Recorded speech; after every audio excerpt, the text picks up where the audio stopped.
எங்கள் வீட்டில் தண்ணி ஊற்றினாலும் ஊற்றலைனாலும் வளர ஒரே செடி ஃபஸ்ட்டில் நல்லா ஹைட்டாக இருக்குது பார்த்தீங்களா, அந்த செடி தாங்க. அந்த செடி என்னன்னு உங்களுக்கு தெரிஞ்சால் வேணா கமெண்ட்ஸில் சொல்லுங்கள். ஆனால் அந்த செடி என்னன்னு வச்சாருன்னா என் கணவர், எங்கள் வீட்டு எதிரிலேயே நாகாத்தம்மன் இருக்கிறதுனால அடிக்கடிக்கு கண்ணில் படுவாங்க, அடிக்கடிக்கு வீட்டு வாசலில் அந்த வருவாங்கன்றதுனால இந்த செடி வச்சா வராதுன்னு ஒரு நபர் சொல்லி அதுக்காக வச்ச செடி தாங்க. அந்த செடி பேரும் தெரியாது, அந்த செடி மட்டும் நல்லா வளருதுங்க.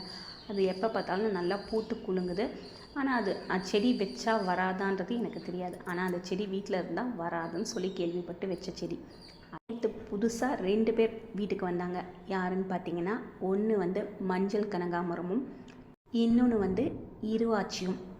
இருவாச்சி வந்து பக்கெட்டில் இருக்குது பார்த்தீங்களா, அந்த செடி பேர் தான் இருவாச்சி. மஞ்சள் கனகாமரம் இந்த தொட்டியில் இருக்கிறது, அந்த செடி வந்து வெத்தலை.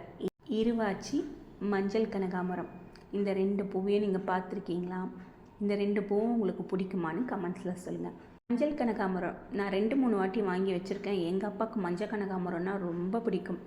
அதுக்கப்புறம் நான் நிறைய தடவை மஞ்சள் கனகாமரம் வச்சுருக்கேன். அது வச்சா கிராமத்தாளுங்க மாதிரியே இருக்குதுன்னு சொல்லி 2-3 பேர் சொல்லி கேள்விப்பட்டிருக்கேன்.